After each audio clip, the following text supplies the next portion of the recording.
Hi, hello. Oh my god, it's nice to see you. Not see you, but you know, and be back to normal. This is Let's Talk About Myths, baby! And I am, of course, Liv. I have not gone this long without releasing a new episode in, well, the 3 years that this podcast has been going on. Yep, it's 3 years this month. It's just crazy that it's been going on this long, but also that I've been able to reach as many of you incredible people as I have. Never would I have guessed so many people would enjoy listening to a person with an excess of passion, rant, and rave about Greek mythology and the patriarchy. It's truly the most exciting and wonderful thing that's ever happened in my life. And speaking of, well, like I mentioned, I have a book coming out. Hence why June was such a wash. I had to write the whole thing in the month of June. Anyway, I'm still tired. I hope very soon to be able to share some more information about it, including a cover and a title and the incredible thrill that comes along with that life dream being realized. I can tell you, though, that it's about Greek mythology. Surprise, surprise. But it isn't either of the projects I've mentioned in the past. Those I'm still working on, and this book will only bring me closer to have those additional dreams realized. So stay tuned for all of it. In recognition, though, of the 3 whole years of doing this podcast, I'd also like to hold a Q&A soon, towards the end of the month. So if you have any questions for me, any burning question about mythology, particular gods and goddesses, or really anything else that's not weird and invasive, email it to mythsbaby@gmail.com. I also plan to hold an Instagram live soon, so stay tuned to my Instagram feed for that and a merch giveaway that I will be holding later in the month. And with all that out of the way, where were we? Well, we were deep inside the insane and far more detailed than I led on in my earliest episodes of this podcast story of Theseus. Ugh, that guy. Theseus is already notorious by this point in our story. He'd traveled from Troezen to Athens to seek his father, Aegeus, and his place as Prince of Athens, and along the way he'd killed a bunch of random people that we hope were killers themselves, but honestly, with Theseus, who knows? He'd reached Athens and had a run-in with his new stepmother, Medea, the badass queen witch, who is now out of the picture and back to a nice life in her home country. Living her best life, I imagine. Theseus had then defeated the Marathonian bull, formerly the Cretan bull, best known as the father of the Minotaur with the queen of Crete, Pasiphae. And speaking of Crete, in our most recent new episode, we talked all about that fateful father-son duo, Daedalus and Icarus, and their tragedy, but most importantly for this next story, the labyrinth. That is the incredible maze built by Daedalus that not even he could find his way out of. The enormous, impassable labyrinth built with the explicit purpose of housing the Minotaur, keeping the monstrous, horrifying half-bull, half-man hidden away from prying eyes. And remember, the Minotaur is hungry. This is episode 82.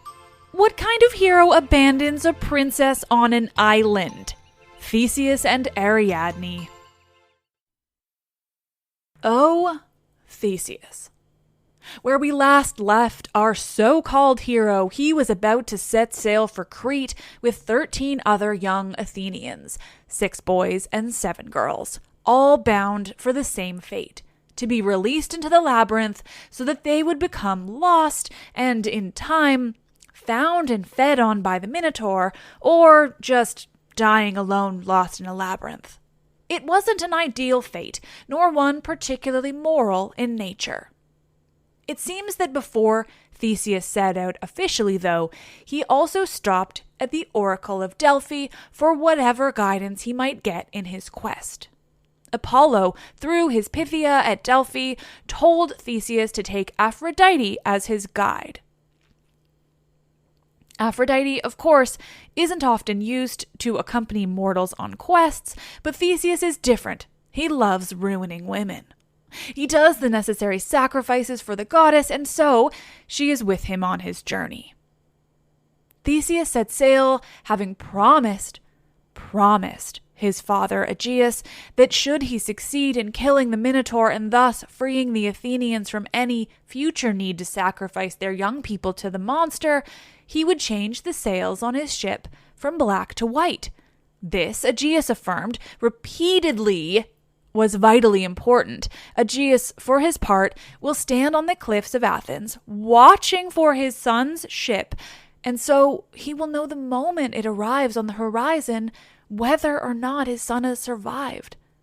Such an easy thing to make his father's worry simply disappear. The young Athenians bound for sacrifice to the Minotaur sailed to Crete, Theseus among them. Depending on which source you go with, Theseus is either disguised among the Athenians or, very obviously, Athens' prince who chose to go among them. Of course, in the latter case, the Minoans don't seem to find him a threat and believe he's decided to sacrifice himself for his city. They arrive and, according to one source, are paraded through the town, put on display to the people of Knossos as a show of the island's power. According to others, it's all very hush-hush, then the Minotaur is tucked away in the labyrinth. He's hidden both for the safety of the Minoans and out of the shame of Minos. In that case, I imagine, the Athenians too would have been somewhat hidden when they arrived. But however it happened, Theseus came upon one of the princesses of Knossos, a daughter of Minos and Pasiphae and half-sister to the Minotaur himself, Ariadne. Ariadne's other sister is, importantly, Phaedra, but more on her later. Theseus came upon Ariadne and she was taken with him. She wasn't a big fan of her life on Knossos. Her father had hidden her half-brother away in an enormous maze, and obviously her half-brother was himself a bit of an issue. She just wasn't particularly fond of her homeland, or at least some of her family. And so, when this handsome, strong, and seemingly brave prince of Athens arrived, Ariadne saw a way out of her situation, a way off the island, and hopefully to a better life. She fell for Theseus, whether out of a passionate love or straight opportunism, it doesn't really matter. The point is, she wants to leave Crete with this Athenian prince, and she's going to help make that happen.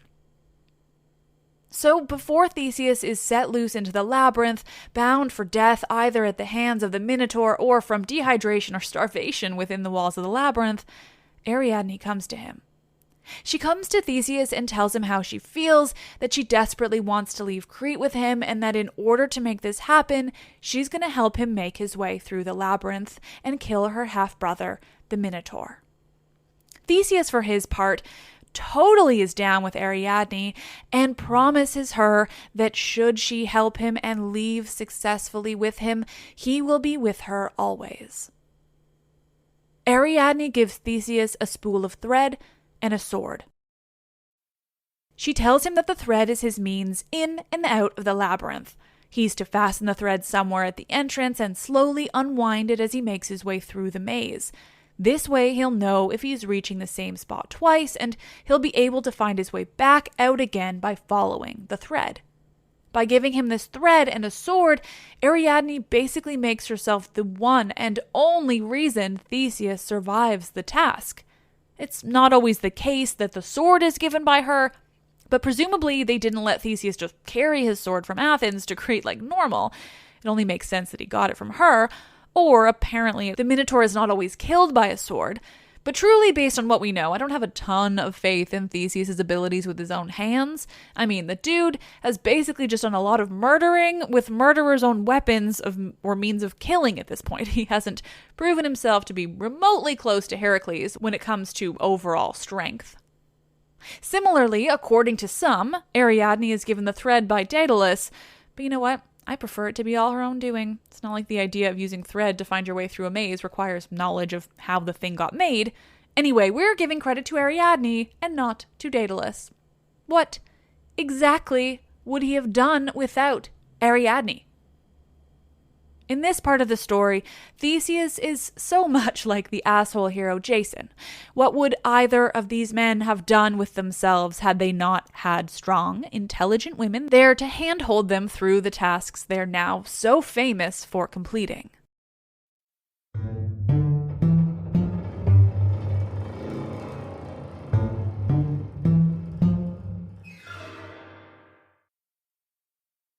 With the help of Ariadne, Theseus successfully reaches the Minotaur in the labyrinth and slays it. With the use of the thread provided by Ariadne, Theseus and the other sacrificial Athenians are able to find their way back out of the labyrinth, and, I can only assume, with the continued help of Ariadne, they all reach their ship without issue. The Minoans are kind of left out of the story of the Minotaur other than Ariadne.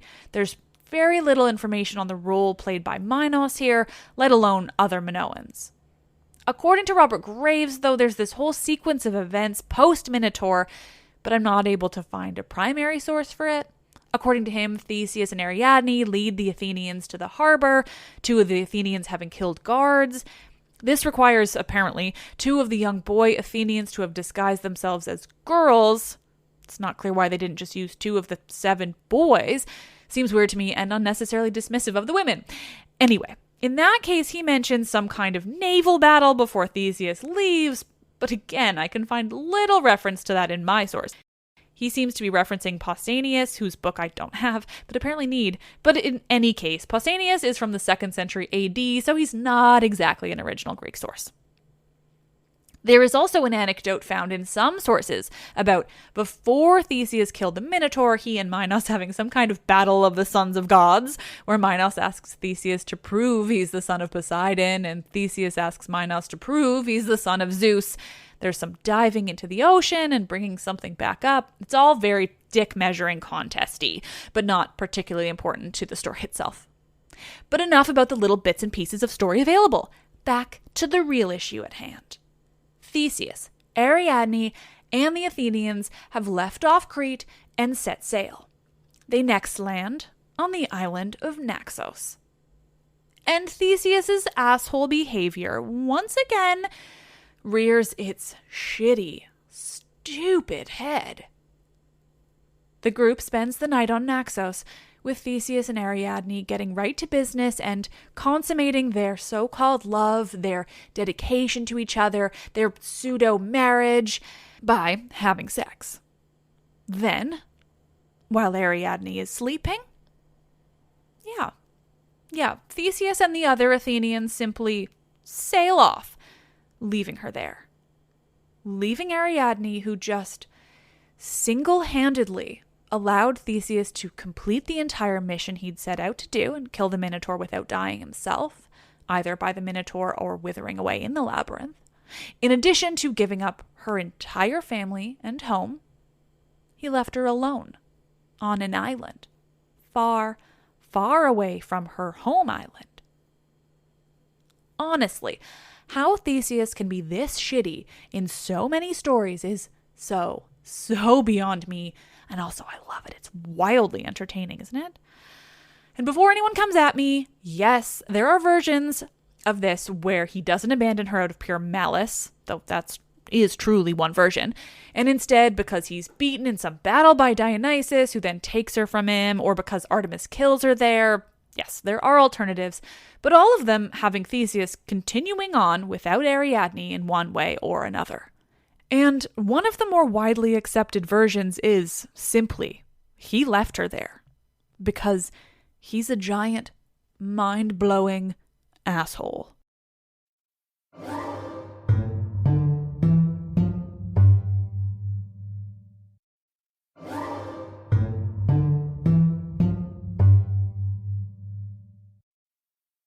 There's a work by Ovid called the Heroides.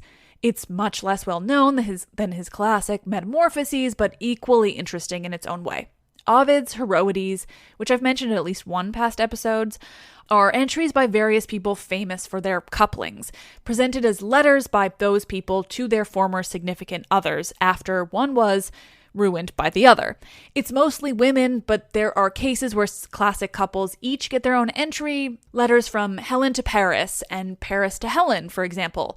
Medea has an entry, Penelope to Odysseus, Briseis has an entry, and of course, Ariadne. Ariadne's letter to Theseus in Ovid's Heroides comes right after he's left her and before her fate is decided. Ariadne's story, spoilers, ends super well, but before it does, she takes her time to be incredibly furious and hurt by what Theseus has done.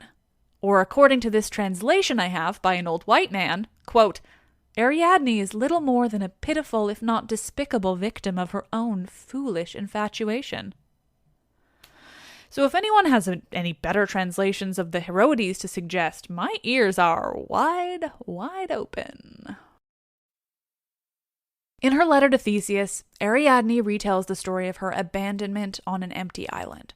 How it felt to wake slowly, thinking you're in a situation of perfect bliss, accompanying this man on his journey home to Athens, where you'll be his wife and be safely far away from your family and all its bull-related drama.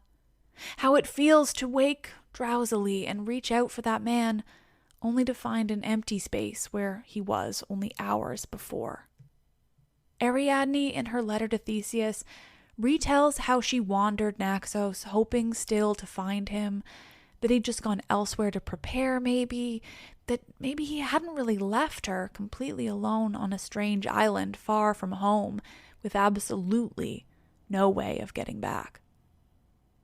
She talks about running across the sandy beach, calling out Theseus's name in vain, with only the rocks to hear her. She tells Theseus in her letter how she went to the highest place she could find, and that there, in the distance, she could still see his ship. She hoped it was some sort of horrible mistake.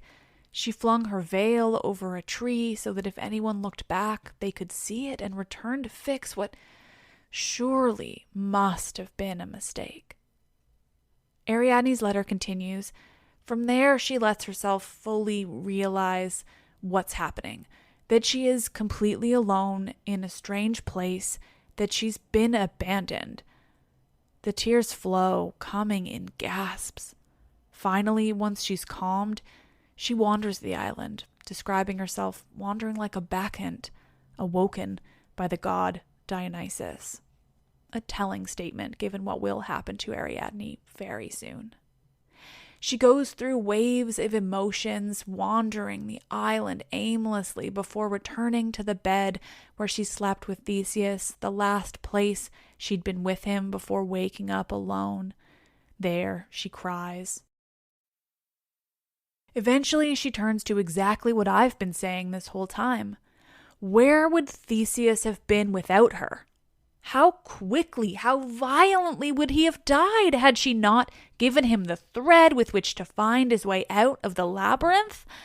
She remembers the oath he swore to her, that he swore on those very same perils, that as long as he lived, he would be bound to her in love.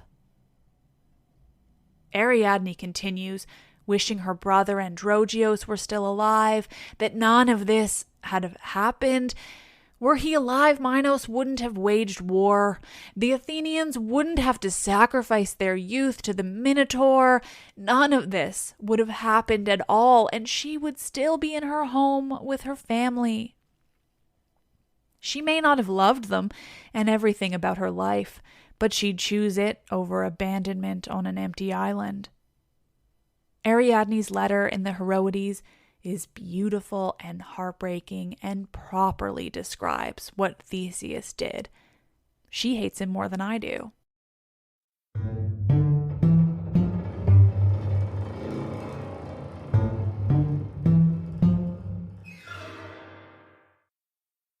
Fortunately, this horrifying fate of Ariadne doesn't last long. According to most interpretations of the myth, soon, it's said, she's visited on the deserted island of Naxos by a god. Not Zeus or even Poseidon, not a god who's out to rape and ruin her just for being there, for being a woman. Ariadne is visited by the god of wine and partying and general good times, Dionysus. But that's not the only version of Ariadne's fate. In others, she tragically kills herself on the island, having been abandoned and alone so long. In another, like I mentioned, she's killed by Artemis, which leads me to, in one of my favorite books, The Marriage of Cadmus and Harmony, Roberto Colasso makes an interesting connection between Ariadne and a woman named Coronis. You may remember Coronis from my episode on Asclepius. She is his mother, and Apollo had Artemis kill her for having sex with a mortal after she'd been raped by a god. He connects it to the version of the myth of Ariadne where she too is killed by Artemis, but according to him, it's on the order of Dionysus. In terms of mythology, it's a bit hard to track completely, but it's interesting. Colasso proceeds to drill down so deep into the both of their stories that he suggests that the man Coronis had sex with after being raped by Apollo was, in fact, Theseus by another name. It's fascinating shit, and as I've done before, I'd highly recommend you read that goddamn book because it's stunning. Colasso does, however, give Theseus a little too much credit for my liking, but then nobody's perfect. While there are many versions of the fate of Ariadne, or whether or not Theseus really did leave her there of his own accord, on his own malice, based on lots of evidence and my own desire to retell these stories in a specific way, as we continue on with the story of Ariadne, she was abandoned by Theseus and shortly after, visited by our favorite god. He who loves wine even more than I do, Dionysus. But much like Theseus, for now, we're going to leave Ariadne on the island of Naxos. Theseus, without Ariadne, the woman who helped him stay alive, continued on home to Athens. The ship sailed, and Theseus concerned himself not with the woman he'd just abandoned, nor with the impending reunion he would have with his father Aegeus. We don't know what he thought about, but according to the sources I'm going with, he certainly wasn't thinking about either of them. They sailed and sailed until, finally, Piraeus, the port city of Athens, was finally in sight. The Athenians were absolutely elated. We don't hear enough about them, those people accompanying Theseus on this whole journey, but it must have been pretty stressful to believe you were about to be sacrificed to an absolutely monstrous Minotaur only for that to suddenly not be a thing. Then you leave a woman on an island because the asshole captaining your ship told you to, and finally you see your home in the distance. I mean, what a relief. But they weren't the only ones looking out across that stretch of currently unnamed Mediterranean Sea. Aegeus, Theseus's father, who had only recently been reunited with his only son and was so very concerned for his well-being on this quest, was watching the seas on Piraeus with bated breath. He stood on those cliffs every day, looking out for the ship that would or would not be carrying his beloved son back to him. And finally he saw a ship in the distance. At first he was excited. He had high hopes and so much faith in his so-called heroic son. Surely Theseus would have survived. He could see the ship in the distance, but it takes a moment or two before he can make out the color of the ship's sails. Its sails were, of course, of great importance. His son, his beloved son, Theseus, had sworn to him, he'd promised that he would change the colors of his sails to white if he survived the encounter with the Minotaur. But the ship Minos sees in the distance, the ship he knows with absolute certainty to be the one his son left Athens in, still had its original black sails. Aegeus was absolutely inconsolable. His son is dead. The sails on the ship have confirmed it. What would he do now? Theseus had come to him so late in life, finally bestowing on the king an heir, someone to carry on his name, but also the kingship of Athens itself. Without Theseus, Aegeus finds his life pointless. Why should he go on if he has to live knowing his son had died trying to save Athenian citizens? What a horrible death he must have suffered at the hands of the Minotaur. Aegeus can't stop himself from thinking about it, all of it, dwelling on it. He's a broken man. So, as he stares out at the ship and his black sails getting closer and closer to the shores of Piraeus, bringing with it only horrible news, Aegeus makes up his mind. He doesn't want to live without Theseus. There's no point. He's got nothing left. Aegeus throws himself from the cliffs overlooking the sea and lands in it. He was dead, but he'd given a name to that unnamed stretch of Mediterranean. It would be known as the Aegean, and still is. Greece even has an airline named after him now. Theseus, of course, had forgotten to change the sails on his ship.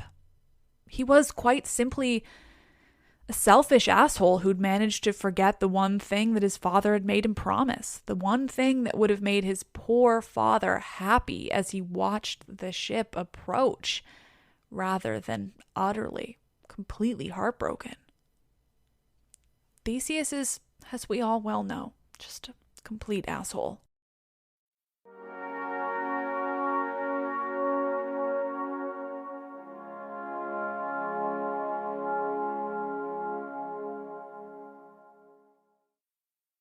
Oh, nerds, thank you all for listening. I hope you all agree. I think this was a pretty good way to go back to normal. That was fun. I'm so excited to be back on track with regular episodes and regular readings of the Iliad. Things are progressing behind the scenes of the podcast too, and I really hope to soon be able to announce that I can do this full time and therefore devote much, much more time to it and more effort, and it'll be really good, including finally researching the Oracle in Atlantis and Amazons. These, along with many other topics, tend to be just too research heavy for me to get very far. I want to, but then all I have is 2 days a week max to prepare an episode, and those are always taken up by preparing the immediate next episode. Anyway, a girl can dream. I also wanted to share a quick life anecdote about Theseus and Ariadne, just because, I took this course on, I think, 18th, 19th century literature, English literature during my undergrad, and I had this habit in all my English courses of finding some way or another to turn a term paper into one simultaneously about Greek mythology. I really think it was a skill. Anyway, we had to read Middlemarch, and I was the only one of my friends who actually managed to finish it because it's freaking huge, and then decided to turn a single footnote that mentioned some minor similarity between the main character and her lovers and Theseus and Ariadne into this crazy comparison of 2 versions of Theseus and Ariadne, which I'm not totally sure the prof understood, but she was impressed enough to give me an A+. Only complaint was my citation of Edith Hamilton's book, but I never got to defend myself. I have this super old copy that straight up doesn't have copyright information. Wasn't great for a works cited page, so it wasn't really my fault. Anyway, there's the insane Middlemarch Theseus Ariadne rant you never knew you needed. Needless to say, I've always been an over-the-top dork. Thank you all. Please, as usual, rate, review, subscribe. Follow me places. You're all wonderful. Stay safe. Stay home if you can. And if you live in a COVID-heavy area, America, I'm looking at you. Stand up for what you believe. Black Lives Matter. Trans rights are human rights. I am Liv, and I love this shit.